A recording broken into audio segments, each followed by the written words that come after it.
అందరికీ నమస్కారం. ఒక ₹20 బాండ్ పేపర్ మీద క్లారిఫికేషన్ అనే హెడ్డింగ్‌తో విజయమ్మ గారు లెటర్ రాసినట్లు ఒక లెటరు సోషల్ మీడియాలో సర్క్యులేట్ అవుతుంది. మీరు కూడా ఇప్పటికి చూసే ఉంటారు. సరే, చంద్రబాబు తృప్తి కోసం, పవన్ కళ్యాణ్ తృప్తి కోసం, లేకపోతే మా షర్మిలమ్మ తృప్తి కోసం విజయమ్మ గారే రాశారని అనుకుందాం. ఎందుకు బాండ్ పేపర్ మీద ఎందుకు రాయాలా? అది పబ్లిక్‌లోకి ఎందుకు రిలీజ్ చేయాలా? ఆహా!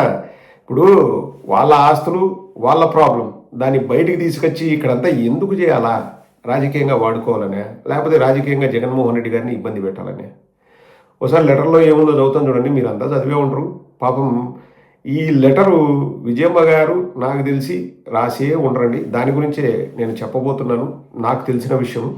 2009లో వైఎస్ రాజశేఖర రెడ్డి గారి మరణం వరకున్న ఆస్తులన్నీ కుటుంబ ఆస్తులే. ఆస్తుల పంపకం ఎప్పుడు జరగలేదు. అన్ని ఆస్తులను నలుగురు మనువులకు సమానంగా పంచాలని వైఎస్ఆర్ ఉద్దేశం. ఇది ఆయన ఆదేశం కూడా. దగ్గర వాళ్ళందరికీ తెలిసిన వాస్తవం ఇది. ఎంఓయూలో షర్మిలకు రాసిన ప్రతి ఆస్తి న్యాయంగా ఆమెకు చెందాల్సిందే. అందుకే జగన్ ఎంఓయూ రాశాడు. నిజానికి తనకు తక్కువే రాశాడు. సరస్వతి సిమెంట్తో సహా ఎంఓయూలో లేని యలహంక ల్యాండ్ కూడా షర్మిలాదే. ఇచ్చానని చెప్తున్న డబ్బు షర్మిలకు వాటాకు ఇచ్చిన డివిడెండ్ మాత్రమే. ఓకే, ఇచ్చిన 236 కోట్లు డివిడెండ్లు మాత్రమే అంట. ఆస్తుల విషయంలో జగన్ తన మేనల్లుడికి, మేనకోడలికి ఇప్పటి వరకు అన్యాయం చేశాడు. ఇప్పటికైనా న్యాయం చేస్తాడని తల్లిగా ఆశిస్తున్నాను. ఆస్తుల పంపకం జరగలేదు. ఇప్పుడు చదువుతున్న షర్మిల ఆస్తుల లాంటివి వైఎస్ఆర్ జగన్కు కూడా ఇచ్చారు. అది ఆస్తి పంపకం కాదు. నిజం ఏమిటో నా దేవుడికి, నా కొడుకుకు కూడా తెలుసు. గోబెల్స్ ప్రచారం చేయడానికి మీరెవరు? మీరు ఎంత కాదన్నా దేవుడి న్యాయమే న్యాయం. అసత్యాల ప్రచారం మానుకోవాలని వైఎస్ఆర్ భారీగా చేతులు జోడించి అడుగుతున్నాను. మళ్ళీ మళ్ళీ మీడియాలో ప్రస్తావించొద్దని వేడుకుంటున్నా. దేవుని సాక్షిగా నేను రాసినవన్నీ వాస్తవాలు మాత్రమే. అన్న అనే పదానికి కలంకం తెస్తున్నాడు. నాకు డబ్బులు ఇలా, నన్ను మోసం చేశాడని ప్రతిసారి బయటకు వచ్చి మా తలకాయ ఎందుకు తినడం? షర్మిల గారిని అడుగుతున్నాం, మా తలకాయ ఎందుకు తినాలమ్మా? చంద్రబాబు స్క్రిప్ట్ ఇస్తాడు, నువ్వు చదువుతావు. ఏమి నిజంగా బాధ అనిపించేది ఏంటంటే అండి, జీవితాంతం రాజశేఖర రెడ్డి గారు చంద్రబాబు నాయుడుతో యుద్ధం చేసి ముఖ్యమంత్రి అయితే, షర్మిల ఆవిడ భర్త బ్రదర్ బాబు పోయి చంద్రబాబు నాయుడు దగ్గరికి పోయి వాళ్ళు ఏం చెప్తే అది చేస్తున్నారు. బయటకు వచ్చి మాట్లాడడానికి మీరు ఎవరు అంటే, మేము ఎవరని మీరు అడిగేటప్పుడు మాకు ఆ విషయాలతో ఎందుకు సంబంధం ఏర్పడిందో కూడా మీరే చెప్పాలమ్మా. ఈ లెటర్ రాసిన షర్మిలమ్మని అడుగుతున్నా. విజయమ్మ గారు కాదులే రాసింది. విజయమ్మ చేత బలవంతంగా రాయించి నీ పేరు మీద రాస్తున్నామని చెప్పేసి విజయమ్మ ఇంకా ఏమీ చేయలేని నిస్సహాయ స్థితిలో ఉన్నారు వారు. ఎందుకంటే షర్మిలమ్మ ఇప్పుడు ఇంకా రోజు అలిగేది చేతులు కోసుకుంటుంది. ఇంకా వాళ్ళమ్మ మాట వినకపోతే చేతులు కోసుకుంటుంది. ఇంకా కోసుకునేది ఇవన్నీ వచ్చేది మా అన్న అనే పదానికే కలంకం తెస్తున్నాడు. అంటే ఏంది నీ ఉద్దేశం ఏంది షర్మిలమ్మ? ఒకసారి చెప్పు. ఇప్పుడు 236 కోట్లు ఇచ్చినారు. మీ నాయన ఏమేమైతే ఆస్తులు నీకు రాసి ఇచ్చినాడో అవన్నీ నీకు వచ్చినాయి. ఇంకా అంతకంటే నీకు ఏం కావాలమ్మా? ఒకవేళ మీ మొగుడు బ్రదర్ కాకోకుండా 1000 కోట్లు సంపాదించింటే అందులో జగన్మోహన్ రెడ్డి గారికి వాటా ఇచ్చేవాడా? మీ పెళ్లి తర్వాత ఏదైతే సంపాదించాడో అదంతా కూడా జగన్మోహన్ రెడ్డి గారికి వాటా ఇచ్చేవాడా? ఇచ్చేవాడా? లేకపోతే ఇప్పుడు మీ అమ్మ పేరు మీద లెటర్ రాసినావు కదా, మీ అమ్మకి ఇప్పటికీ రవీంద్రనాథ్ రెడ్డి కానీ వాళ్ళ తమ్ముడు కానీ ఎంత ఆస్తి ఇస్తున్నాడు? వాళ్ళు ఇప్పటికీ సంపాదించుకున్న ఆస్తుల్లో విజయమ్మ గారికి వాటా ఇస్తున్నారా? అందరికీ అందరు ఇవ్వాలి కదా. ఏం మాట్లాడుతున్నావు? మాట్లాడితే మీనింగ్ ఉండాలా? అంటే ఏంది? ఇప్పుడు మీ అన్నగన నువ్వు అడిగినంత, మీ అన్నకు ప్రేమతో ఇచ్చినంత కాకుండా నువ్వు అడిగినంత మీ అన్న ఇచ్చినంటే మీ అన్న మంచోడు, నువ్వు వైఎస్ఆర్టీపీ పార్టీ పెట్టేదాన్ని కాదు, నువ్వు కాంగ్రెస్ పార్టీలోకి వచ్చేదాన్ని కాదు. అంతే కదా? అంటే నువ్వు పార్టీ పెట్టింది, నువ్వు కాంగ్రెస్లో ఈరోజు వచ్చేసి బీద ఏడుపులు ఏడ్చేదంతా కూడా నీ వ్యక్తిగత కక్షతో మీ అన్న నీకు మోసం చేసిననే ఉద్దేశంతో నువ్వు వస్తావా? కొంచెమైనా సిగ్గుండాలమ్మా. ఇన్ని రోజులు నేను మంచిగా మాట్లాడుతున్నా షర్మిలమ్మను. నీ సిగ్గుండాలా? కొంచెమైనా సిగ్గు, శరం, మానం, మర్యాద అనేది ఉండాలా? కాదు, మా ఆయన నాకు లెక్కించింటే వైఎస్ఆర్టీపీ పార్టీ పెట్టను అనేది అని ఇంకా అంతకంటే దరిద్రం ఉండదు.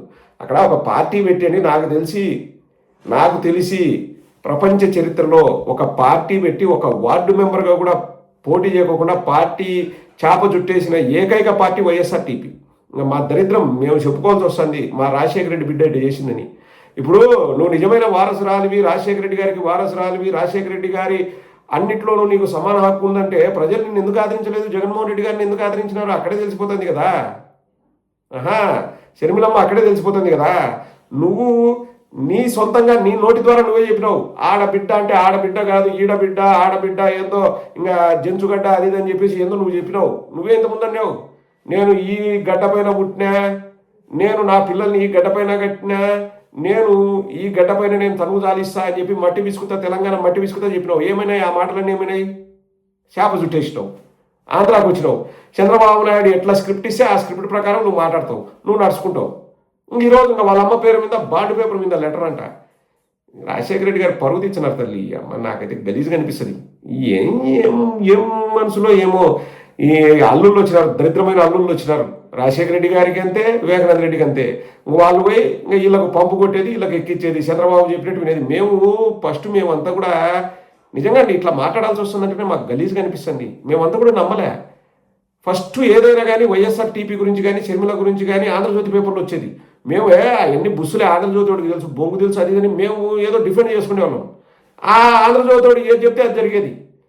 ఫిబ్రవరి 8 పార్టీ ప్రకటన, జూన్ 8 పేరు ప్రకటన, జూలై 8 సింబల్ ప్రకటన. అంటే సేమ్ ఆంధ్రజ్యోతిడు ఏదో ముహూర్తం పెట్టాడు, వాడు ఏ డేట్ చెప్తేనే ఆ డేట్లో షర్మిలమ్మ బయటకు వచ్చేది. మేము ఏందిరా ఏందో తేడా ఉంది, ఏందిరా ఇడు ఆంధ్రజ్యోతిడు చెప్పడం ఏంది, షర్మిలమ్మ చేయడం ఏంది అనుకునేవాళ్ళం. ఎప్పుడైతే ఆంధ్రజ్యోతిలో పోయి కూర్చుందో పైసలు ఇంకా వద్దురా సారీ, ఇంకా పైసలు అనుకున్నాం. నిజంగా ఏంది 6 కోట్లు లెక్కించి మరి పోయి కూర్చుందంట ఆంధ్రజ్యోతికి. 6 కోట్లు లెక్కంట. ఎవరో నాకు చెప్పినారు, బెంగళూరులో కూడా డబ్బులు ఇచ్చినారని. ఇప్పుడేమి విజయమ్మ గారు రాసేది విజయమ్మ గారికి ఇష్టమని రాసేది కాదు. విజయమ్మ గారు రాయాలా లేదా విజయమ్మ గారు చెప్పాలనుకుంటే డైరెక్ట్ జగన్మోహన్ రెడ్డి గారికి చెప్పే ఆస్కారం విజయమ్మ గారికి ఉంది. మొన్న డిసెంబర్లో క్రిస్మస్కి వచ్చినప్పుడు జగన్మోహన్ రెడ్డి గారు అంతా ఒకే చోట ఉన్నారు. మళ్ళా తర్వాత చెన్నైలో సునీల్ అన్న వాళ్ళ బాబు ఎంగేజ్మెంట్ జరిగినప్పుడు అందరూ ఒకే చోటు ఉన్నారు. మొన్న ఫిబ్రవరిలో పెళ్లి జరిగినప్పుడు అందరూ ఒకే చోటు ఉన్నారు. ఏం మాట్లాడలేకనా, ఇవన్నీ డిస్కస్ చేయలేకనా? ఏమంటే ఇంకా చంద్రబాబు నాయుడు చెప్తాడు, ఇప్పుడు మాకు బాగా డ్యామేజ్ జరుగుతుంది, మాకు రాజకీయంగా ఇబ్బందులు ఉన్నాయి, మేము నేను మొన్ననే అన్నా కదా ఏదో ఒకటి డైవర్షన్ పాలిటిక్స్ తీసుకొస్తాను. ఇంకా డైవర్షన్ పాలిటిక్స్లో భాగంగా ఇంకా షర్మిలమ్మ నువ్వే నన్ను కాపాడాలమ్మా అని చెప్పేసి ఇంకా షర్మిల గారికి అది అర్థమవుతుందో లేదో ఎర్రి పట్టుకొని ఇంకా ఎర్రి పట్టి అల్లాడుతుంది. మామూలు ఎర్రి కాదు. ఎప్పటికైనా కానీ అన్నా చెల్లి రక్త సంబంధం మనం ఒకటి, ఇంటి గుట్టు వ్యాధి రట్టు అన్నారు, బయటికి చెప్పుకోకూడదు. ఎందుకంటే ఒకసారి మాట తుసుకున్న మనం మాట తులితే మళ్ళీ వెనక్కి తీసుకోలేము. ఎందుకు సమాజంలో పరువు పోతుంది. రాజశేఖర రెడ్డి గారికి చెడ్డ పేరు అనే జ్ఞానం ఏమైనా ఉందా? ఒక్కటే ప్రశ్న. బ్రదర్ అనిల్ కుమార్ 2004 తర్వాత 100,000 కోట్లు సంపాదించింటే ఈ బ్రదర్ లాగా కాకోకుండా సంపాదించింటే ఆ లెక్క మీ అన్నకి ఇచ్చేదానివమ్మ షర్మిల? నా కుటుంబం నాది అనేదానివే? లేదు మా బ్రదర్ మొగుడు సంపాదించిండేది అంత కూడా నేను మా అన్నకి ఇస్తా, సమానంగా పంచుకుంటా అంటారా?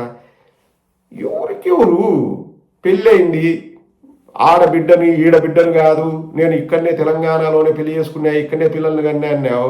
ఇంకా మళ్ళీ నీకు ఏమి ఇవ్వాలమ్మా? ఇవ్వాల్సిన దానికంటే ఎక్కువ ఇచ్చినాడు.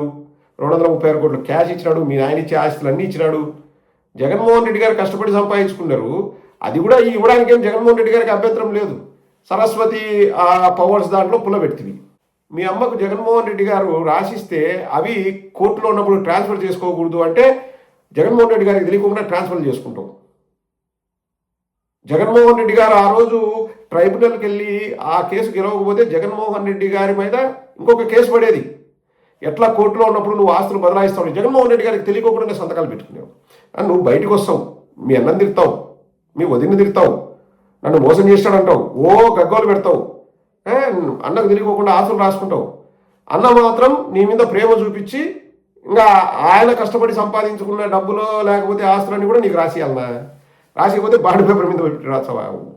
ఇక్కడ ఏం షర్మిలమ్మ, నువ్వు ఇట్లాంటి 100 చేసినా ఎవ్వడికి కూడా అంటే నీ మీద జాలి కలగదు. నువ్వు చంద్రబాబు చెప్పే ఆటలాడుతున్నావు అని చెప్పేసి అందరికీ తెలుసు. కానీ ఇక్కడ ఒకటి గమనించాల్సింది ఏంటంటే, విజయమ్మ మీరైనా చెప్పండి, షర్మిలమ్మకి రాజశేఖర రెడ్డి గారు పరువు తీస్తున్నారు. రాజశేఖర రెడ్డి గారి కుటుంబ అభిమానిగా మాకే గలీజ్గా అనిపిస్తుంది అమ్మా. ఇంకా సాల్ ఈ దరిద్రాలన్నీ వదిలేయండి. షర్మిలమ్మకే చెప్తున్నా, ఎందుకు ఈ దరిద్రాలన్నీ? ఏదన్నా ఉంటే 4 గోడల మధ్య చూసుకోండి.